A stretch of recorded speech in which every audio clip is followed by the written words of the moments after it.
اعوذ باللہ من الشیطان الرجیم بسم اللہ الرحمن الرحیم۔ حضرت محترم، کل ہم نے سورہ الرحمن مکمل کی۔ آج اللہ کی توفیق سے ہم سورہ واقعہ کو شروع کر رہے ہیں۔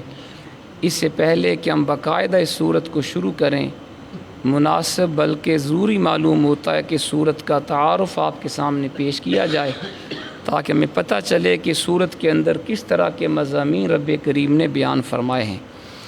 اس کی پہلی آیت میں الواقعہ کا کلمہ ہے اور یہی اس سورت کا نام ہے۔ اس سورت میں 3 رکوع، 96 آیتیں، 378 کلمات اور 1703 حروف ہیں۔ نزول: حضرت حسن بصری، اکرمہ، جابر اور عطا کے نزدیک یہ تمام کی تمام سورت مکہ میں نازل ہوئی۔ البتہ حضرت ابن عباس کا ایک قول یہ ہے کہ اس کی چند آیات مدنی ہیں، لیکن صحیح یہی ہے کہ یہ پوری سورت مکہ مکرمہ میں نازل ہوئی ہے۔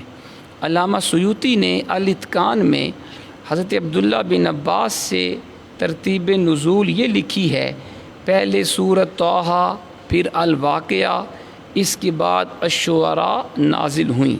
حضرت فاروق اعظم رضی اللہ تعالیٰ عنہ 5 سنِ نبوی میں ایمان لائے۔ یہ سورت اس سے پہلے نازل ہو چکی تھی، کیونکہ جب آپ نے اپنے بہنوئی اور بہن کو زد و کوب کیا، ان کو مارا کیونکہ وہ اسلام لا چکے تھے، تو آپ کی بہن کا سر پھٹ گیا، اس کا خون بہنے لگا۔ اس سے آپ کا دل بہت متاثر ہوا۔ آپ نے کہا مجھے وہ کتاب دکھاؤ جو تم پڑھ رہے تھے۔ آپ کی ہمشیرہ فرمانے لگیں، عمر تم مشرک ہو اور مشرک ناپاک ہوتا ہے۔ وَإِنَّهُ لَا يَمَسُّهَا إِلَّا الطَّاهِرُ، اس قرآن کو پاک لوگ ہی چھو سکتے ہیں، اس کو پاک ہاتھ ہی چھو سکتا ہے۔ یہ مسئلہ اس سورت کی ایک آیت لا يَمَسُّهُ إِلَّا الْمُطَهَّرُونَ آیت نمبر 79 میں مذکور ہے۔ اس سے پتہ چلتا ہے کہ یہ سورت حضرت عمر فاروق رضی اللہ تعالیٰ عنہ کے ایمان لانے سے پہلے نازل ہو چکی تھی۔ مضامین اس سورت میں کس طرح کے آئے یہ بھی سن لیجئے۔ جس زمانہ کے ساتھ اس سورت کے نزول کا تعلق ہے، اس وقت صرف 3 باتیں زیر بحث تھیں: توحید، قرآن اور قیامت۔ وقوع قیامت کے بارے میں کفار مشرکین کا انکار بہت شدید تھا۔ وہ اسے محال اور خلاف عقل یقین کرتے تھے، قیامت نہیں آئے گی، یہ عقل نہیں مانتی۔ اس لیے وہ صورتیں جو اس زمانہ میں نازل ہوئیں، جو صورتیں مکی دور میں نازل ہوئیں، ان میں قیامت کے بارے میں ان کفار مشرکین کی غلط فہمیوں کو دور کرنے کی طرف خصوصی توجہ مبذول کرائی گئی ہے۔ اس صورت کا آغاز وقوع قیامت کے ذکر سے اللہ کریم نے فرمایا، بتایا اس روز نوع انسانی 3 گروہوں میں بانٹ دی جائے گی۔ قیامت کو مخلوق 3 گروہوں میں تقسیم ہوگی: داہنی طرف والے، بائیں طرف والے اور سبقت لے جانے والے۔ پہلے رکوع میں بڑی تفصیل سے السابقون اور اصحاب الیمین کے حالات بیان ہوئے۔ دوسرے رکوع میں اصحاب الشمال یعنی بائیں طرف والے کی خستہ حالی کی کیفیت کو بیان کیا گیا، جسے پڑھ کر دل پر لرزہ طاری ہو جاتا ہے۔ آیت نمبر 58 سے دوسرے رکوع کے اختتام تک اللہ تعالیٰ کے وجود، اس کے وحدانیت کے دلائل ایسے رنگ میں پیش کیے گئے ہیں جن کو تسلیم کرنے سے وہ کفار بھی گریز نہیں کر سکتے۔ آخری رکوع میں قرآن پاک کی حقانیت اور کلام الہی ہونے پر دلائل پیش کیے گئے ہیں۔ مواقع النجوم کی قسم اٹھا کر سامعین کو متوجہ کیا گیا ہے کہ جس بے نظیر نظام، بے مثال باقاعدگی اور ہم رنگی کا مشاہدہ تم کواکب یعنی ستاروں کی دنیا میں کر رہے ہو، اسی طرح کا بے عدیل نظم و نسق اور ہر آیت کی دوسری آیت سے وابستگی تمہیں قرآن پاک میں بھی نظر آئے گی۔ یعنی جس طرح آسمان کے ستارے، سورج، چاند ان میں نظم و ضبط ہے، ربط ہے، اور ہر ستارہ، ہر سورج چاند اپنے اپنے وقت پہ آتے ہیں، وقت پہ جاتے ہیں۔ تو فرمایا اسی طرح قرآن پاک کی تمام آیات اور صورتوں کے درمیان بھی بے مثال ربط ہے اور نظم و ضبط ہے، لیکن اس کی معنی اور معارف تک رسائی ہر شخص کے نصیب میں نہیں ہوتی۔ وہ لوگ جن کا دل پاک، نگاہ پاک اور نیت پاک ہوتی ہے، عروس معنی فقط ان کے لیے اپنے رخ زیبا سے نقاب سرکاتی ہے۔ دیکھیں قرآن پاک جو ہے نا، اس سے، قرآن سے ہدایت ان کو ملتی ہے جن کا دل پاک ہوتا ہے، جن کی نگاہ پاک ہوتی ہے، جن کی نیت صاف ہوتی ہے۔ ہر ایرے غیرے کو قرآن ہدایت نہیں دیتا، کیونکہ قرآن نے خود کہا یدل بھی کثیرا ویہدی بھی کثیرا۔ اللہ اسی قرآن کے ذریعے بہت زیادوں کو گمراہ فرماتا ہے، کیونکہ وہ قرآن کو کتاب ہدایت سمجھ کے پڑھتے نہیں ہیں۔ اللہ اسی قرآن کے ذریعے بہت زیادوں کو ہدایت عطا فرما دیتا ہے۔ بجائے اس کے کہ تم اس چشمہ شیریں سے سیراب ہوتے، اپنی پیاس بجھاتے، اپنے نخلستان حیات یعنی اپنی زندگی کے باغ کی آبیاری کرتے، تم نے قرآن کو جھٹلانا شروع کر دیا اور روز و شب جھٹلاتے ہی رہتے ہو۔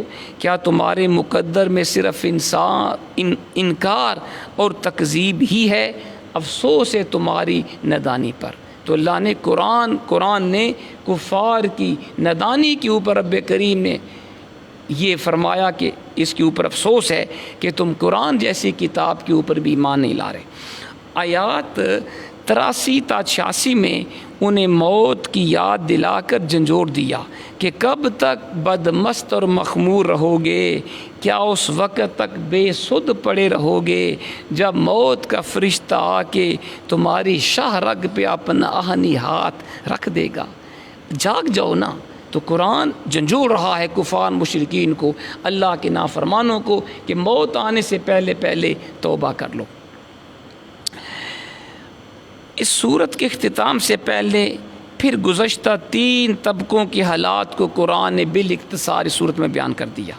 اب سنیں جی صورت کی خصوصیت کیا ہے، اس صورت کی خصوصیت کیا ہے۔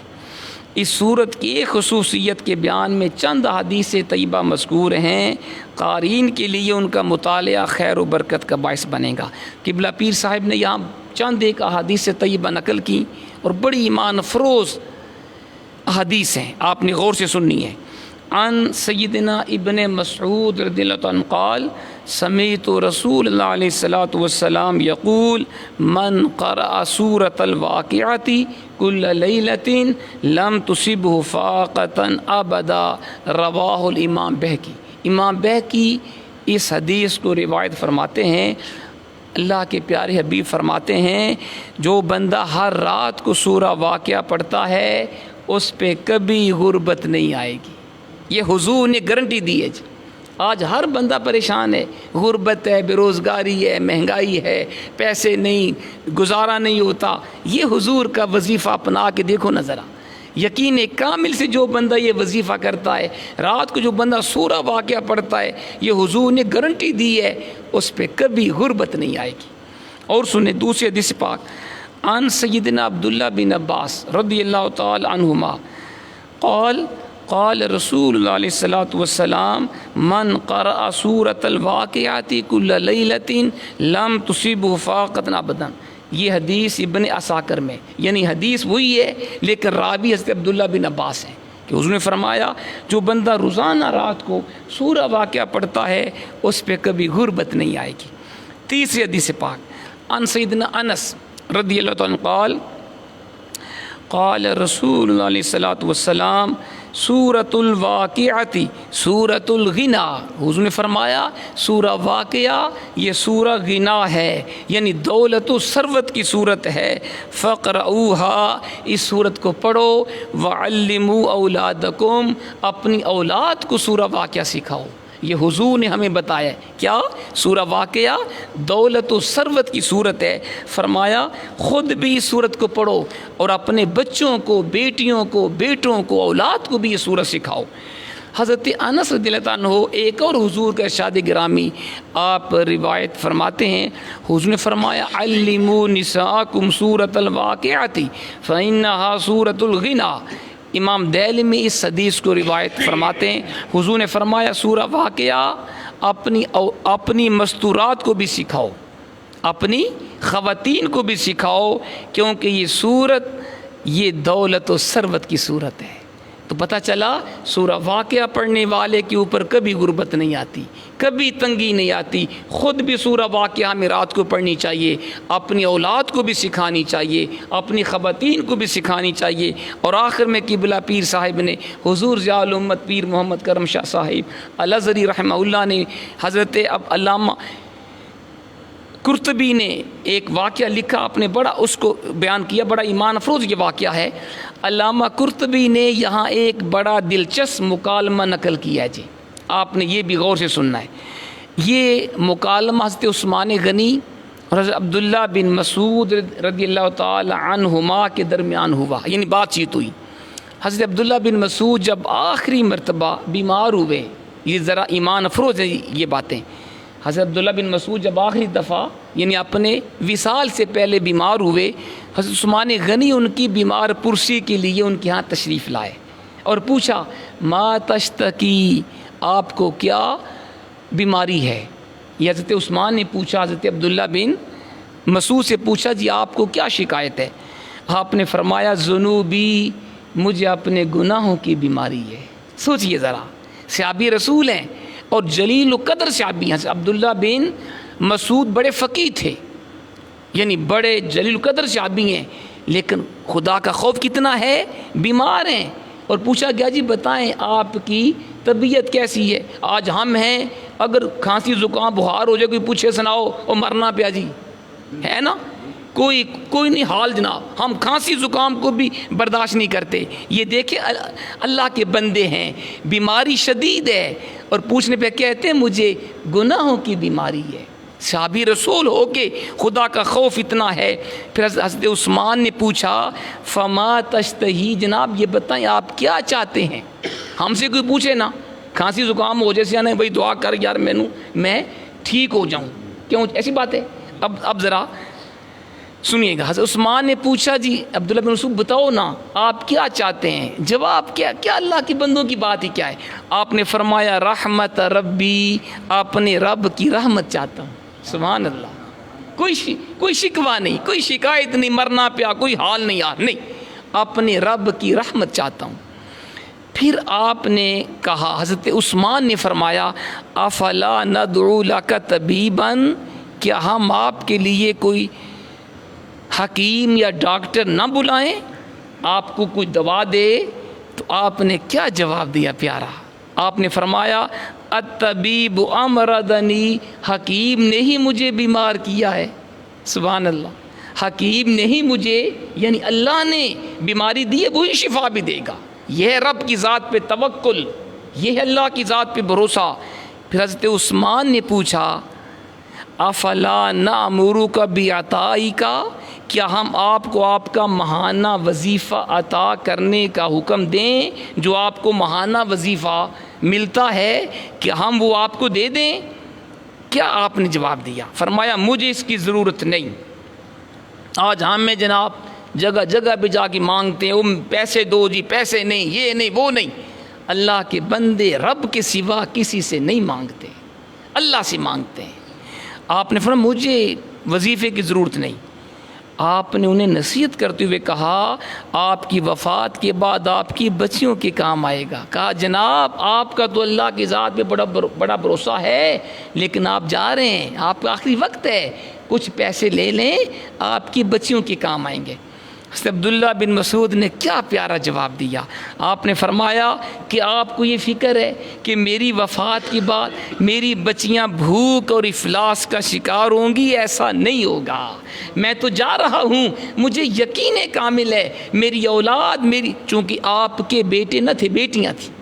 ذرا بڑی قابل غور بات نہیں، ہمارے بچے بھی ہوتے کمانے والے پھر بھی کہتے ہیں پوری نہیں پڑتی جی، ان کی بیٹیاں صرف کہتے ہیں جناب ماں میری بچیوں کی فکر نہ کرو، میری بچیاں بھوکی نہیں رہیں گی.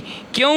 فرماتے میں نے انہیں حکم دیا ہے ہر رات کو سورہ واقعہ پڑھا کرو. اور میں نے اللہ کے پیارے حبیب کو یہ فرماتے ہوئے سنا ہے جو بندہ ہر رات کو سورہ واقعہ کی تلاوت کرتا ہے اسے کبھی بھی بھوک اور افلاس سے واسطہ نہیں پڑتا. یہ ہے حضور کے فرمان علی شان کے اوپر یقین کامل. ایسا یقین ہو جائے آج ہمارا بھی قرآن و سنت کے اوپر، یقین جانیے ہمیں بھی کسی شے کی کمی نہیں آ سکتی. میں نے اپنے قبلہ شاہ صاحب حضور قبلہ پیر سید نذیر حسین شاہ صاحب رحمۃ اللہ علیہ جو میرے استاد میرے شیخ بھی ہیں، آپ نے بھی ہمیں یہی بتایا تھا جب میں سیالکوٹ میں آپ کے پاس زیر تعلیم تو 1990 سے لے کر 99 تک میں نے آپ کی صحبت میں وقت گزارا. قبلہ شاہ صاحب نے بھی ہمیں یہی حضور کے فرامین بتائے، بیٹا رات کو سورہ واقعہ کی تلاوت کیا کرو. جو بندہ رات کو سورہ واقعہ پڑھتا ہے کبھی غربت نہیں آتی. یقین کریں اس فقیر کا یہ عمل مجرب ہے، اللہ کی توفیق سے میں اس پہ عمل کر رہا ہوں اور آج تک مجھے اللہ نے کبھی غربت نہیں دی غربت، اور انشاءاللہ نہیں آئے گی، کیونکہ حضور کے فرمان میں شک و شبہ نہیں ہے. اور قبلہ شاہ صاحب نے ہمیں بتایا، فرماتے ہیں کہ اللہ کے ولی تھے، بزرگ تھے جن کا یقین کامل تھا حضور کے فرمان پر.